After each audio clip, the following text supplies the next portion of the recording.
Well, thank you everyone for being here. It's exciting to have Bob Iyall with us tonight. We're going to start with the land acknowledgement before we get into housekeeping. Let's acknowledge that we are on the ancestral land of the Nisqually, Squaxin Island, and Chehalis tribes, who kept this land and its waters healthy and bountiful for more than 10,000 years, and who still live here. We heed the call to right past wrongs, preserve this land for generations to come, and build together a community where everyone feels welcome. So again, welcome everybody. It's wonderful to see so many people here. Just so everyone knows, this meeting will be recorded. We ask that everyone stay muted if you're not the interviewer or interviewee. And we do invite you to put questions in the chat box with the letter Q before the question. I will just give everyone a heads up that we have a very extensive list of questions tonight already gathered. And so we will get to the chat if there's time available. So we'll see if time allows. Right, so I'm just gonna do a quick introduction for Bob Iyall here. Charles Bob Iyall is an elder and member of the Nisqually Indian tribe. He is a Port of Olympia commissioner and the CEO of the Medicine Creek Enterprise Corporation. He is running for the office of state senator for Legislative District 22. Bob is a native son of Thurston County, a retired member of the Bricklayers and Allied Craftworkers Union. He holds a Bachelor of Science in Business Management from Western Governors University and a Master of Business Administration from Washington State University. As a Port Commissioner since 2021, he has served on multiple committees, including the Sea Level Rise Collaborative Executive Committee and with the South Thurston Economic Development Initiative. Welcome, Bob. Thank you for joining us this evening to share more about yourself, your campaign, and what you hope to accomplish in the legislature if elected. And I'd like to give you an opportunity now to share with us a little more about yourself and why you're running. Sure. Yeah. Thank you. Thank you all first for having me this evening. It's been a few years since I've been able to meet with this group, and but it's a pleasure to be back. So I guess you pretty much covered it about me. I am a member of the Nisqually Indian tribe. I've been very involved in our economic development since retiring as a bricklayer from the Bricklayers and Allied Craft Workers Union. I have served on several different boards of directors, and I was fortunate to be elected as commissioner to the Port of Olympia. I feel like I bring a unique set of skills and experience into this campaign, and I feel like that is what is going to make me a good senator for the state of Washington. A little bit about my campaign. We're really just kind of getting things kicked off. We've had one campaign kickoff event. We're planning another one for next Thursday. The news on that one is, or the information for that one is on my website, which is votebobforsenate.com. And I guess that's about it for right now. Wonderful, thank you. So we will dive into the questions. This first one is one that we've had from quite a few members in some form or another. You have said that you plan to retain your seat as Port of Olympia Commissioner should you be elected to the state Senate. If elected, you would simultaneously be a state senator, a Port Commissioner, and CEO of the Medicine Creek Enterprise Corporation. Could you share what factors caused you to come to this decision? And is it a possibility that if you're elected to the state Senate, you might consider resigning your position at the Port of Olympia? It's very important to me that I at the very least finish my commitment at the Port of Olympia. The people of Thurston County elected me for that position, and I really do want to at least finish this term. My plan is, once elected as senator, going into the new year, uh, I will step back from my duties as CEO at Medicine Creek Enterprise Corporation. I've been there for 10 years. We've worked on during that 10 years on a succession plan for the eventual either me retiring or if something happened that I couldn't continue. So we have a good staff. I feel comfortable with the what we have, what staff we have backed up there. So my plan is to step away from my CEO duties. I would like to remain in some kind of capacity, like maybe just a consultant from time to time. But my main focus will be on the Senate and Washington State government and the Port of Olympia. I did when before I actually announced my candidacy for the Senate. I anticipated questions about being in two elected positions at once, so I engaged an attorney to research and make sure that well, there is a thing that's called incompatibility of offices, and so I wanted to make sure I was not violating any RCWs or anything. And according to his research, he wrote an opinion for me, and there's very little possibility that there would be any conflict there. So we're in good shape. Thank you for sharing that with us. We're going to talk a little bit about a few different environmental issues in this next section. Could we start with I-2117? We're wondering if you oppose or support Initiative 2117, which is the Prohibit Carbon Tax Credit Trading and Repeal Carbon Cap and Invest Program measures. Mouthful. If you could tell us whether you oppose or support it, and also the reason for your position, that would be very helpful. Well, that's a great question. Since the Climate Commitment Act was enacted, I mean, I have some pretty strong feelings about the Climate Commitment Act to begin with. I am comfortable with whatever the voters of Washington decide to do with I-2117. And my main concern with if the initiative repeals or prohibits the cap and trade and repeals the Climate Commitment Act, I'm concerned about what's going to happen to the money that the state has already received on that, because that's close to $2 billion. And I know that there's several great projects that the money has been earmarked for or promised to. I would want to make sure that if repealed, that money still goes to those projects so they can be completed. I don't know what else the state could possibly do with the money, but that would be my biggest concern. So you wouldn't say you were firmly on one side or the other in terms of that specific initiative?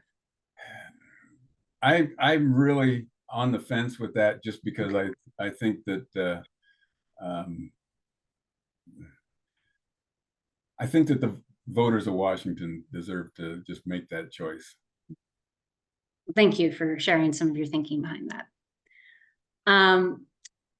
We are seeing increasingly that experts are sharing that we're running out of time to address climate change. In your opinion, what are the most urgent and effective actions the Washington State Legislature can make in the coming 2 to 4 years? On top of that, Janine L., one of our members, was wondering how you as a senator would advocate and take strong action towards our climate goals. So sort of a overview of that section. Yes. Well, I think I'm certainly an advocate for reducing carbon footprint and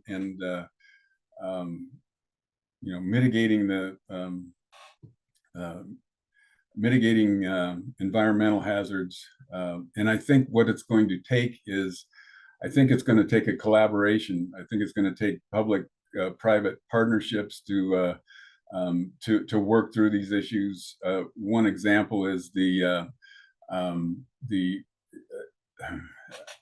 the direction given to Puget Sound Energy and the goals that were set for Puget Sound Energy on getting to net zero in a certain time period. I think they've got a few benchmarks like 2035 and 2040. There's a couple of benchmarks associated with that, and they are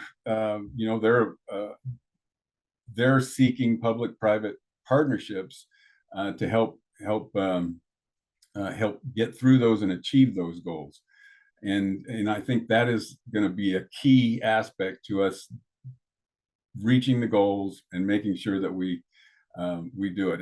It can't all be regulation. It has to be partnerships with initiatives that are with incentives, I should say, that are going to get us across that finish line. And so just circling back to the question about how you advocate, how as a senator would you plan to sort of guide folks towards that achievement that you just described of making those partnerships happen and moving forward on our climate goals? Yeah, I think facilitating facilitating the relationships. I've been told that one of my strengths is that I'm good at bringing people together, bringing different entities together to solve problems and complete projects and that sort of thing. So my plan as senator is to make sure that we have all the right people at the table, all the right people who are have all the right people with ideas that we can create a solution that's actually going to work. Thank you. Also, on environment, there were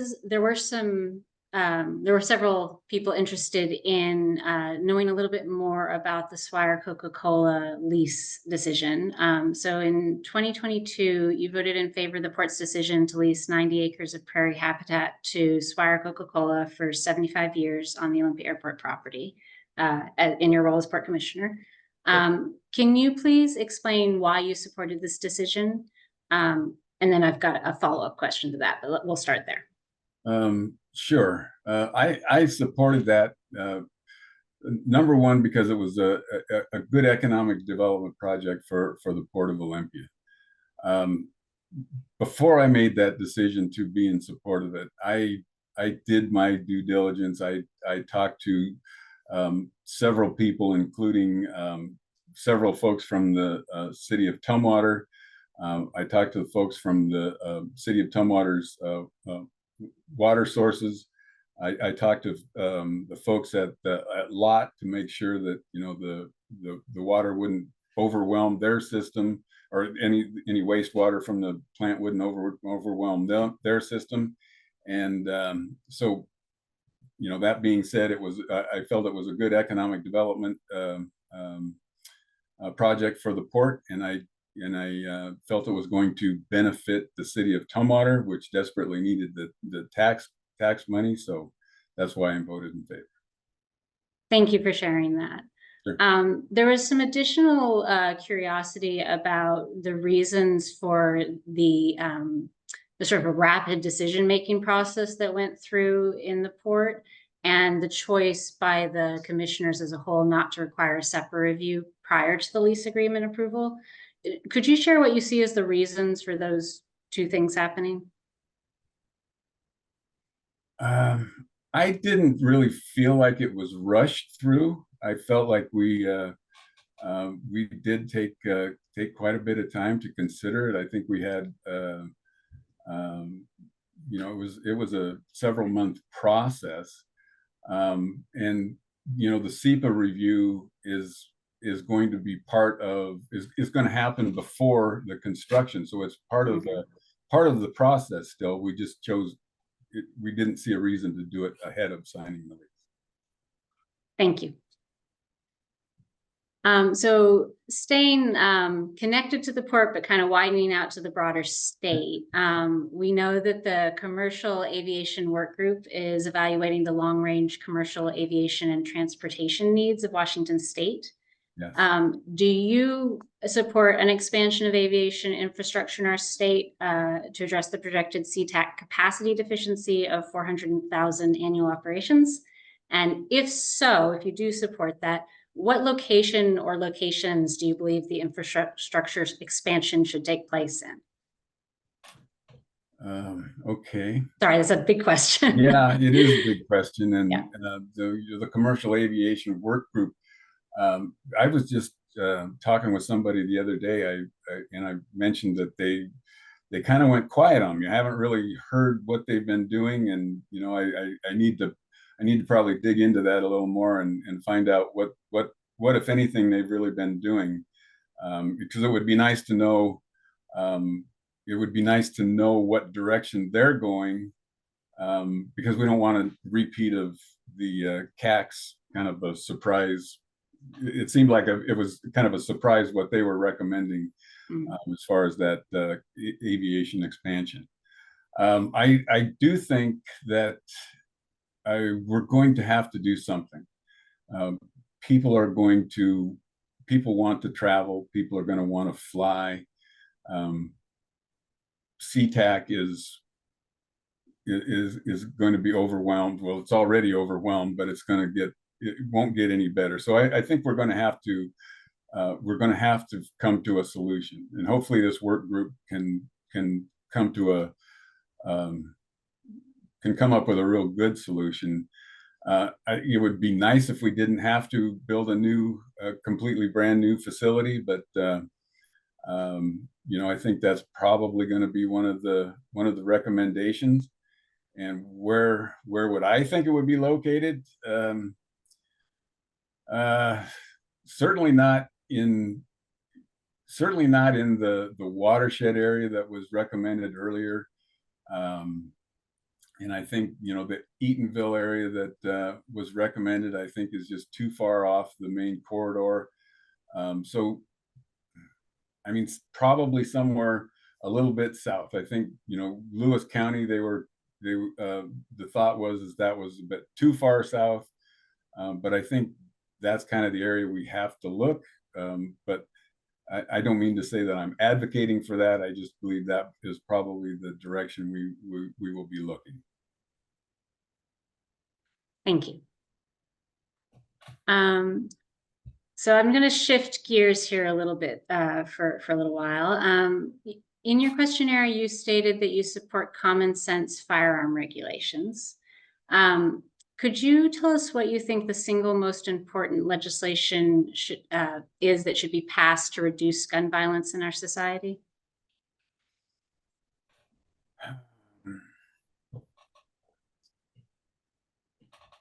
Well,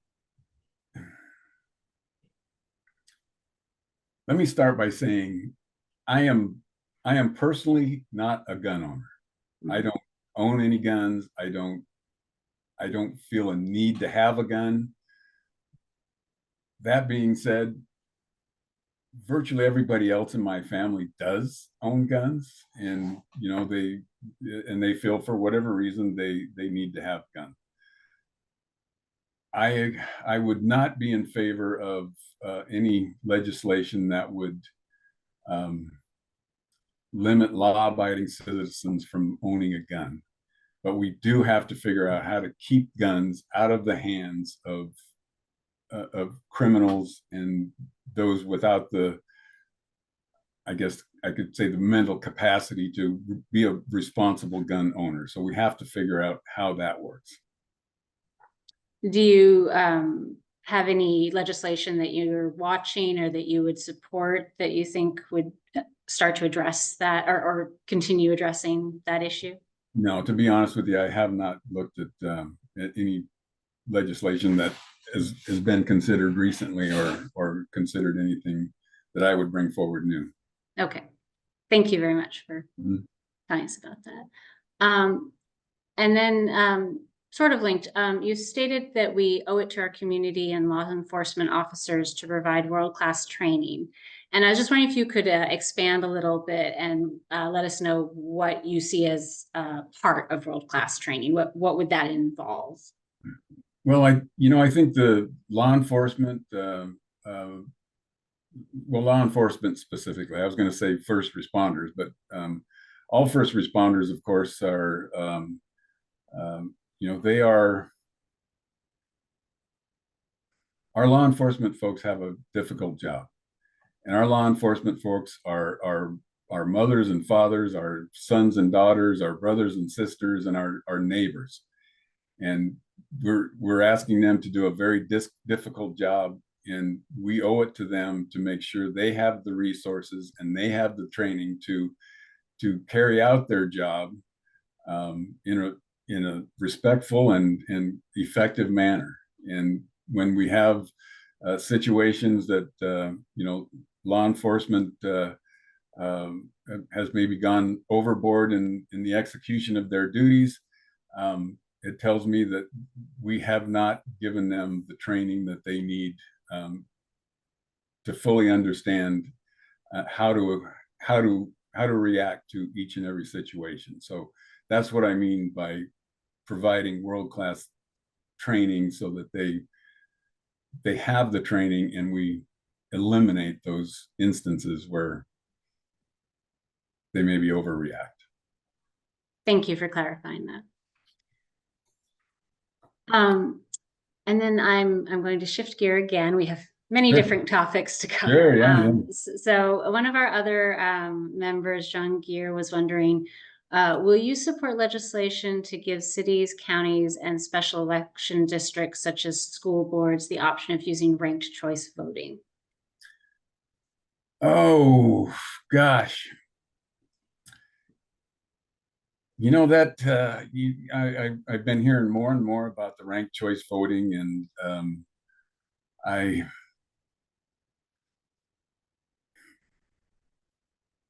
it certainly seems like a viable method of voting. The little bit of research I have done on it, I feel like it is probably a legitimate style of voting. My only hesitation is that we've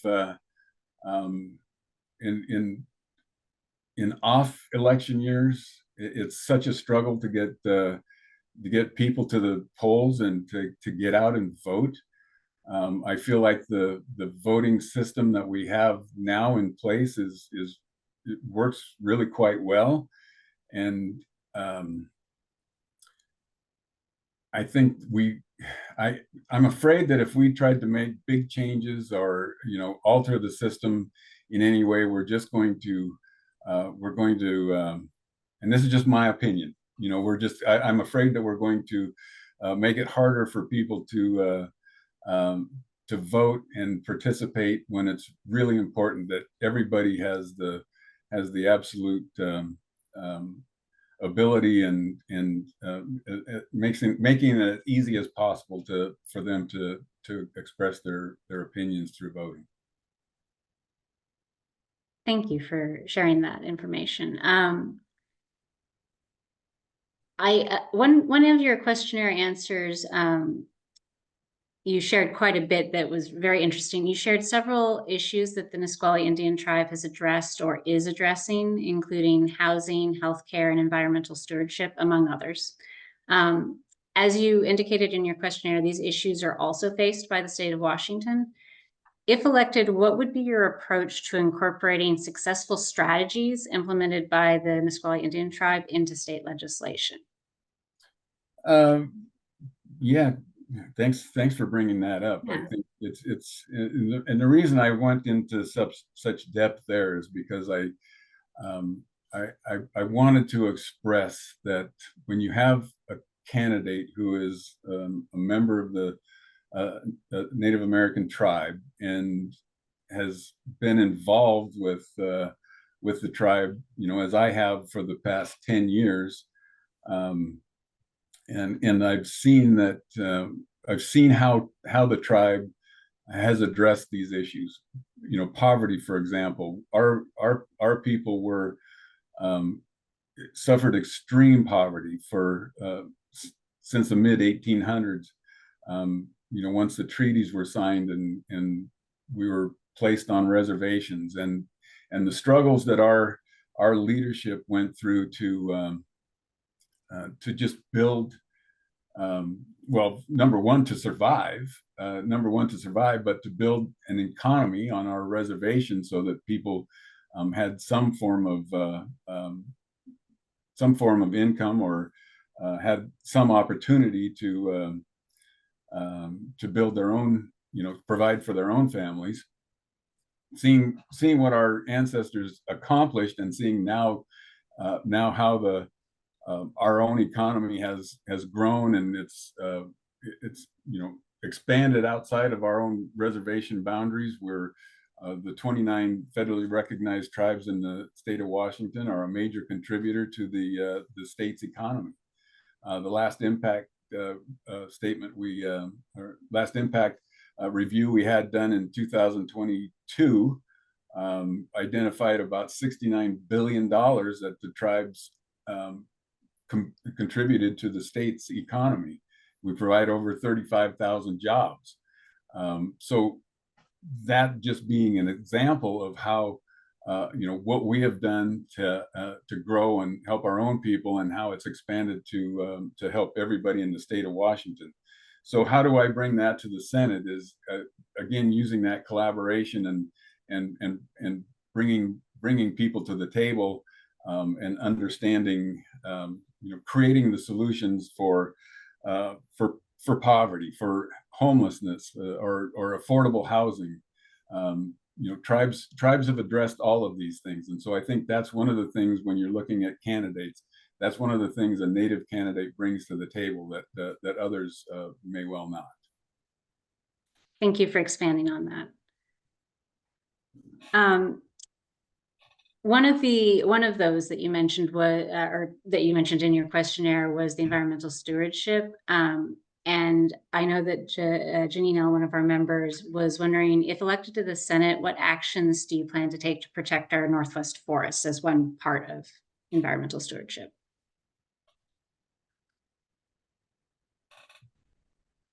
Protect our Northwest forests.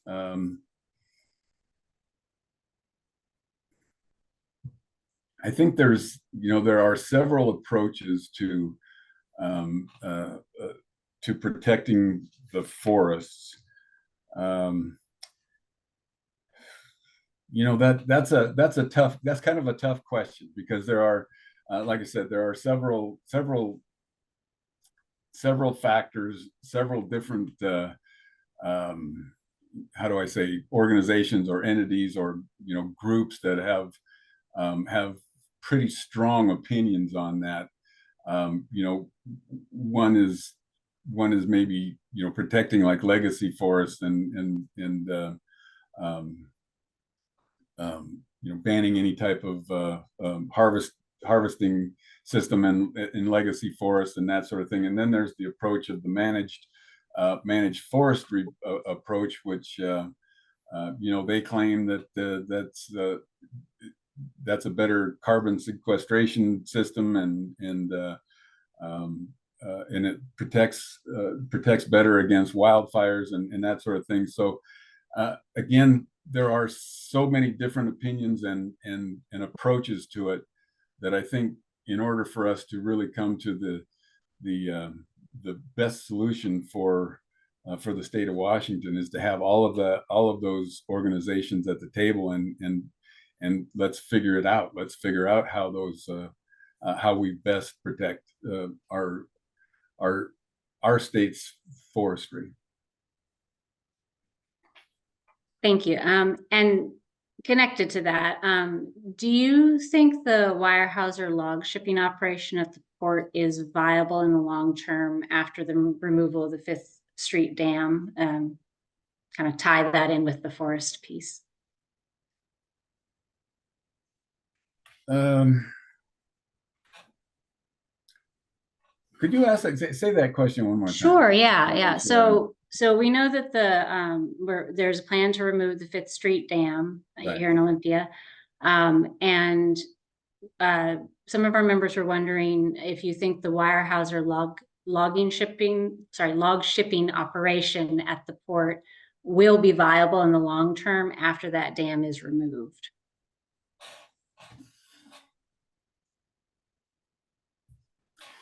Well, I guess the question is, is it viable for Weyerhaeuser, or is it viable for the port? I think the position of the port is we have an agreement with Weyerhaeuser, and Mhm. that agreement runs through the next potentially the next 10 years. One of the things I have been advocating at the port for is that we do some master planning directly related to the marine terminal, so we can understand whether or not it is viable. And if the marine terminal in general is viable, does that include Weyerhaeuser? Well, Weyerhaeuser, I mean, they kind of have their own opinion on whether or not their industry is viable, and whether or not the marine terminal in Olympia is a good export point for them. There's other options that they may over time make more financial sense to them, and we don't know that answer because we haven't been able to have that conversation with Weyerhaeuser. The marine terminal is going through some, like I said, I've been advocating for some master planning, and so I think our staff there now is looking at alternative revenue streams rather than logs, but whether or not any of those actually pan out to be what you would call viable, if say the logs disappeared and went somewhere else to a different port, would the marine terminal be viable to continue? I can't say for 100% because we don't have we don't have a viable replacement for the logs at this point. Thank you. That's additional background that I didn't know. So, and thank you for being very gracious about my mispronunciation of Weyerhaeuser. I apologize for that. That's okay. Right. So we're going to shift away from the environmental piece for a moment. Madeline Bishop, one of our members, was wondering, will you support a Washington universal system of healthcare for all? And then I have some follow-up to that. Washington universal healthcare system.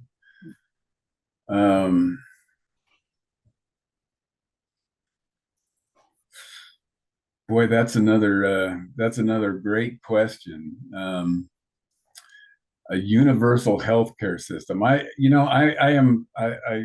don't think I'm actually qualified to answer that question at this point. I am not. I have not done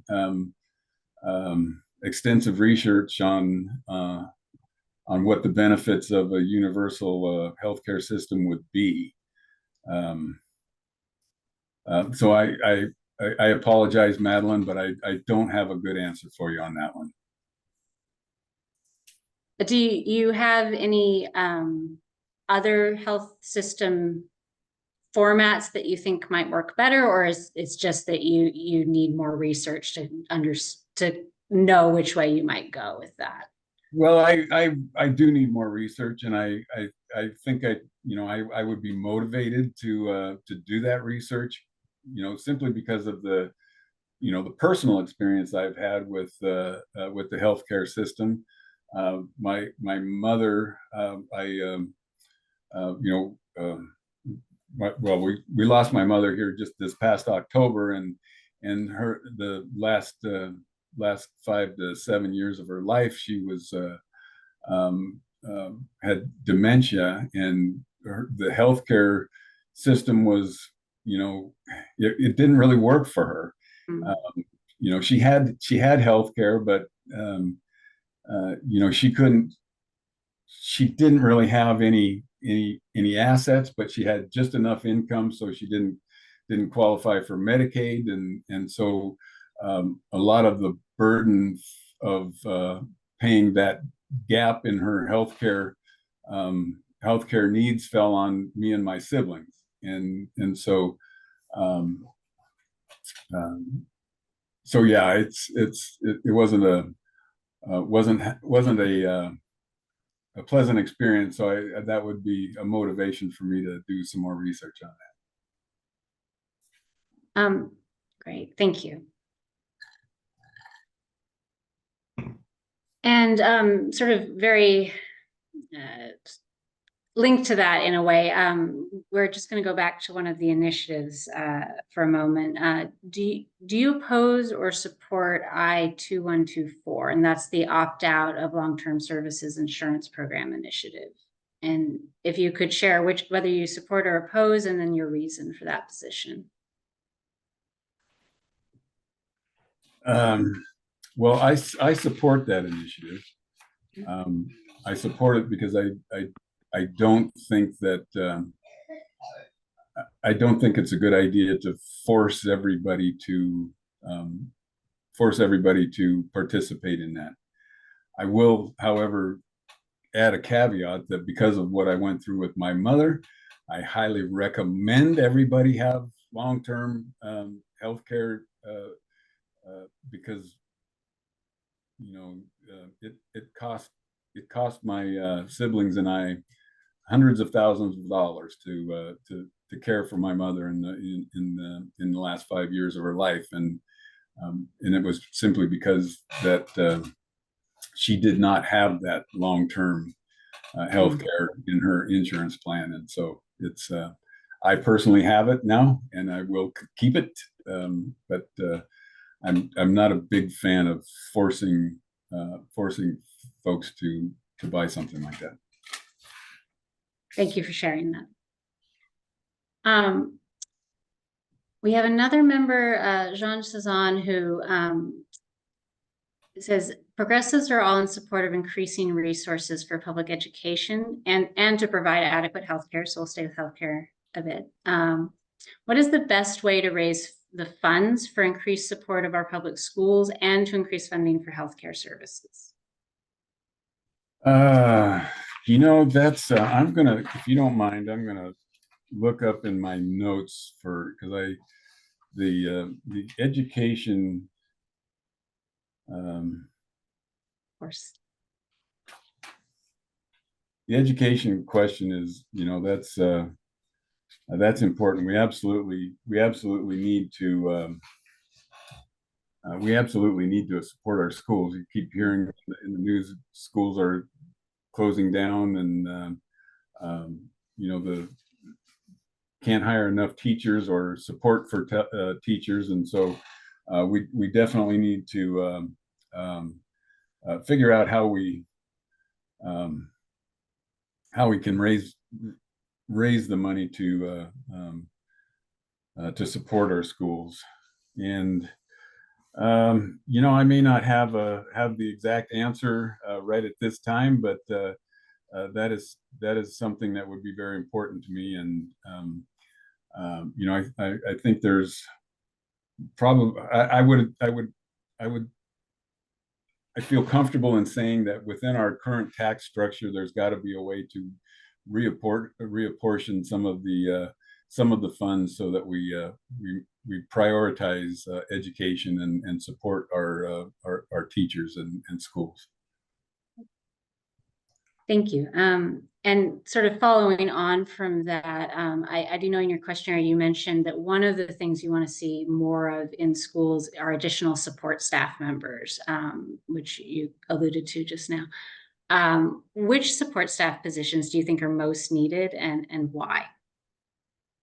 Well, from the teachers that I've talked to, teachers' aides are I think classroom sizes have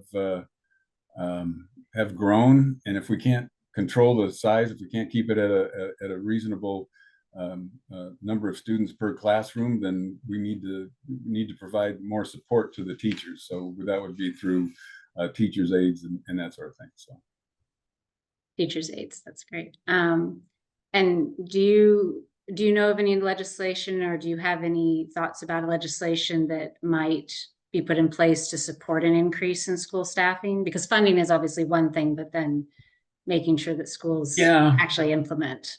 Well, I think supporting workforce development efforts in directing education. There are great workforce development organizations out there that can help build the workforce for several different industries, and education could certainly well be one of those. Wonderful. Thank you. Moving away from education and healthcare, something that we've talked with all the candidates about in these town halls has been the housing crisis in our state. So I do want to give you an opportunity to speak to that. What legislative action is needed to address the housing crisis in Washington state?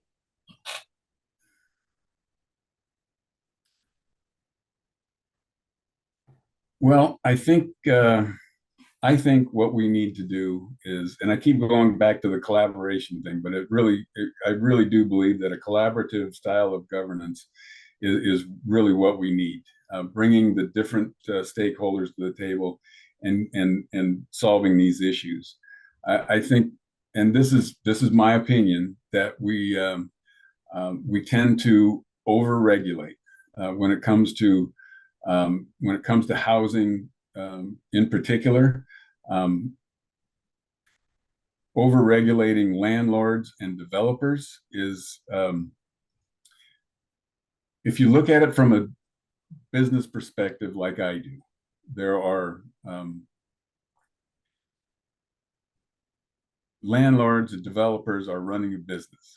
And in order to make a business successful, you have to manage risk.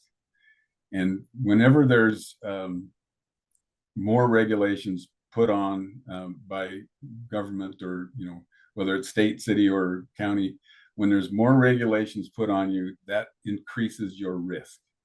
And so when your risk increases, your supply is going to decrease. So those smaller property owners they can't afford to take on that risk, and so they're going to get out of the market. That decreases the supply. When the supply decreases, costs go up, prices go up. And so we have to, again, back to the collaboration, we have to understand the needs of the renters and the home buyers, the first-time home buyers, and we have to understand the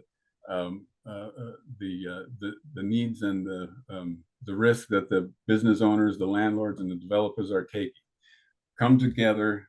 There are ways that we can support through public-private partnerships, collaborations, and incentives, and that's how we're going to get to a solution for the housing crisis. Thank you. So that collaboration, obviously it takes some time, and I know that Sure. We've seen an increase recently in individuals and families trying to move to Washington state for a variety of reasons. One of them as a result of reduced or eliminated gender affirming care that's available in other states. And also, reproductive care is also being limited in other states. Do you think Washington's legislature should support this historically disadvantaged group? And if so, how? And I connect this back to the housing crisis, because as we have more people come in, obviously we also have a lack of housing for them to move into. Yeah. So the question is, do I support what? Say the question again. Do you think Washington's legislature should support this historically disadvantaged group, folks who are not able to access gender affirming care or reproductive health care that they need in other places? If you think that the legislature should support this group, how do you think that should happen? Well, I'm not against supporting the group. Mm-hmm. How should that happen? Well, gosh, I can't say that I have a solution or an idea of how that would happen, but I'm certain we can come to. I'm certain we can come to some sort of solution, because I am certainly in support of. I'm certainly in favor of supporting all individuals. So. Thank Sorry, you. I don't have a solution off the top of my head, but no, that's all right. If you don't, you don't. So shifting away from housing, I do know there was some folks in the OI membership who were curious if the Davis Meeker oak tree is Oh currently boy, yeah, let's talk about the a tree. big subject at the moment. Sure. What requirements, if any, do you think the state should have in place for evaluating decisions to change or remove organic landscapes like that tree when there are concerns about public safety? Oh, you're going to have to repeat that one. That's okay. It's a long question. Yeah. So I'm wondering, should the state put in place requirements for evaluating whether or not organic landmarks should be removed, particularly when they possibly pose a public safety risk?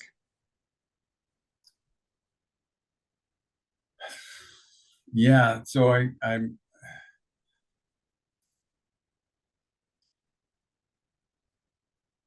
honestly, I think that is more at the local government level than the state level. You know, the tree, I know that's been a hot topic lately, and um, you know, I think that the local government, which at this point is the city of Tumwater, has a much better understanding of the situation, and um,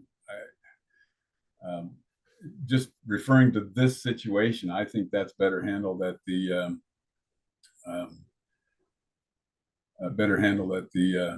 local government level. Thank you. I have a question from one of our members.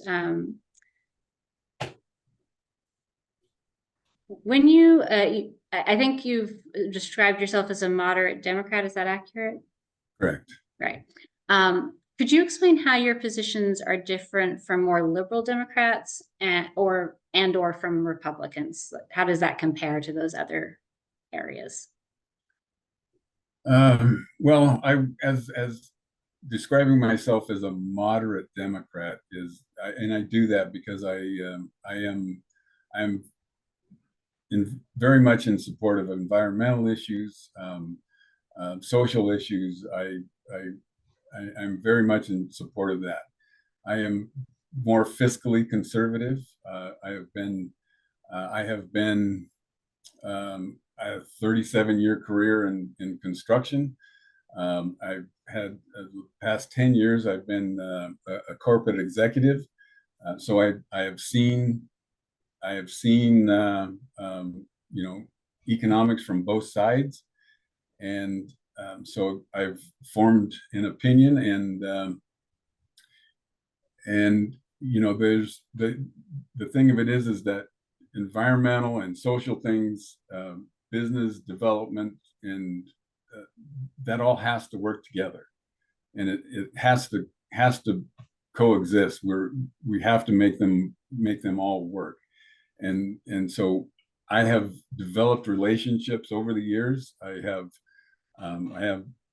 liberal friends and associates and colleagues, the same as I have conservative friends, um, colleagues, and associates, and so that's how I've formed my position, and that's why I feel like I'm uniquely positioned to work with both sides to come to collaborative and solutions.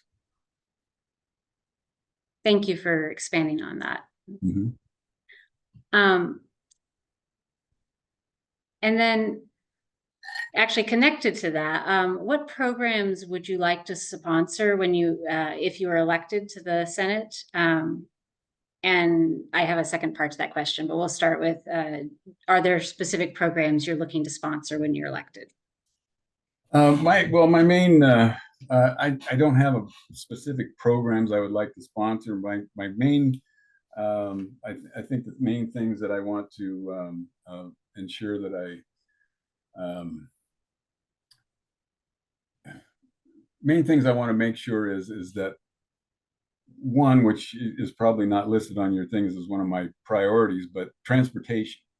I think that the transportation projects that we have infrastructure projects that we have that are we're desperately in need of upgrading and maintaining. I really want to make sure that those stay funded and on schedule. The I-5 corridor is it's our way in and out, and it's how people get here and how we get out, and so we have to make sure that that is usable and moving. Also, just to throw this into, the state is still working at replacing the culverts to open up fish passageways. Those types of projects, they need to stay funded and get complete.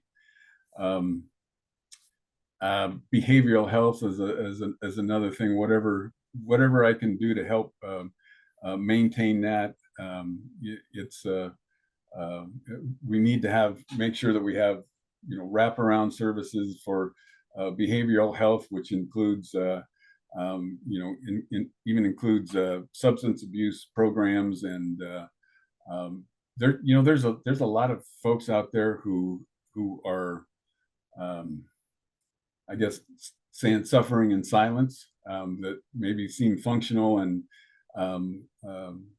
functional on the outside, but they're really suffering on the inside, and we have to figure out how we can make sure that the system is available for them so that they can get the help that they need.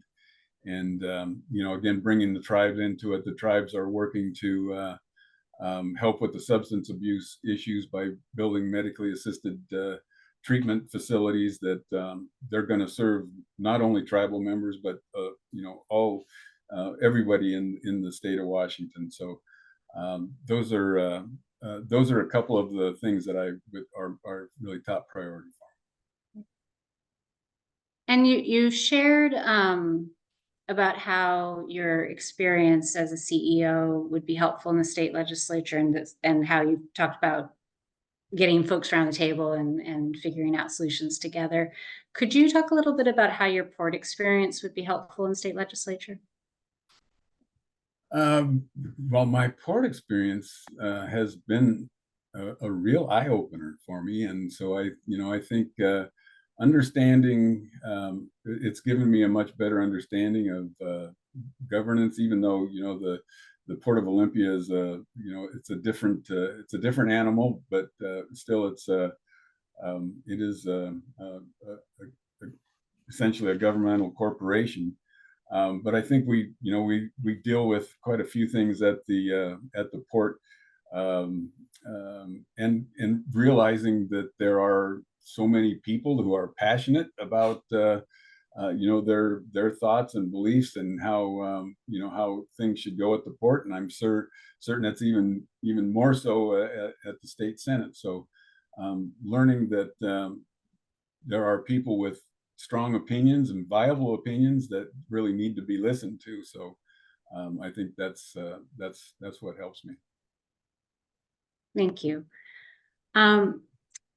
I am aware that we are 5 minutes from our time. We do have a couple wrap-up items, but I want to check with Sharon if she thinks we have time for any additional questions, or if we should move into our wrap-up. Oh, just muted Sharon. Okay. How about one more? One more? Do you have one from the chat that?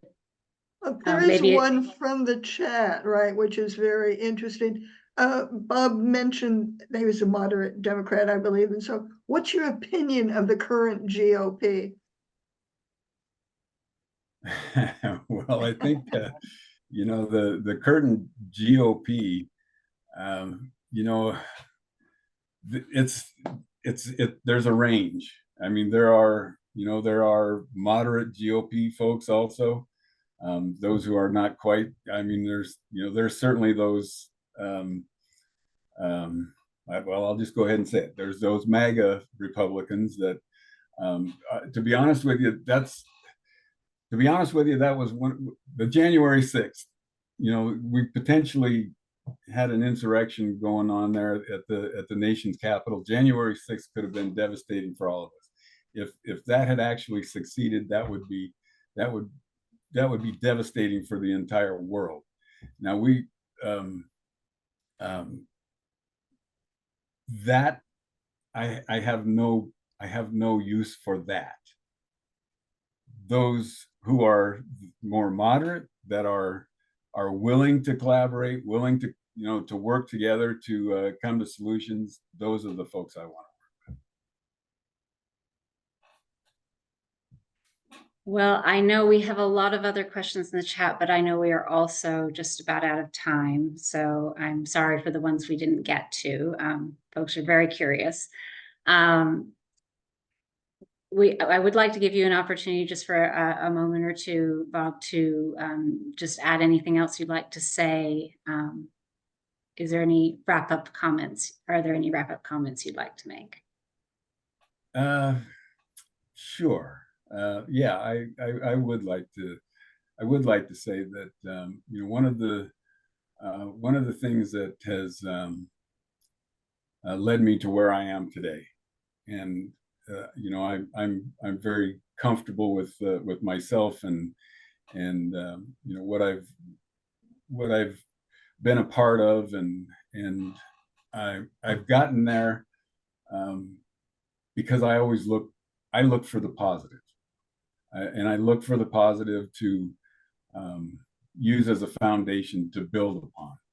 And when I talked about our Native ancestors and the struggles they went through, and all the work they put into to bring our people up out of extreme poverty, and that is a positive, what we've accomplished. And the state of Washington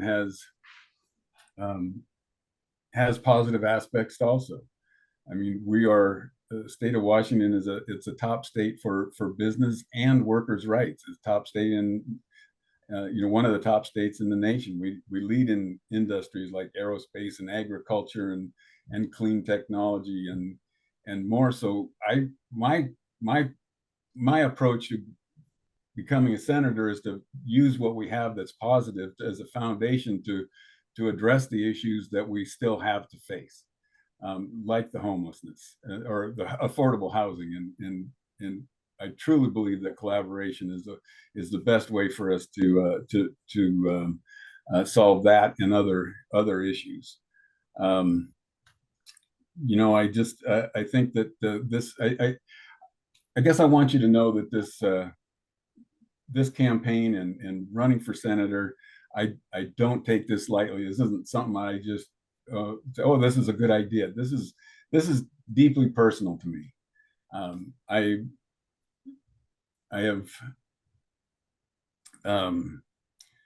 I've witnessed what our tribes have been through, and where we come from and where we are today. I think that I have a personal connection to the behavioral health system because of a very close relative who was one of those who was seemingly functional and thriving on the outside, but was struggling on the inside. And we lost him just before Christmas last year. And so that's very important to me, very personal to me. And so that's why I'm doing this. That's why I'm running for the Senate. I really believe that I bring a unique set of skills and experience, and that's why I want to be a senator. So thank you for your time. Thank you. Thank you for coming and talking with us this evening. We are going to wrap up because we are at time. Thank you and thank you everyone else for being here. Please do check out the OI website for candidate information. I believe the link is being dropped into the chat. And we also have one more upcoming event. The endorsement team presentation will be happening on Saturday, June 22nd at 10:00 a.m. And that link is also in the chat. Thank you so much, everyone. I hope everyone has a lovely evening. Thank you.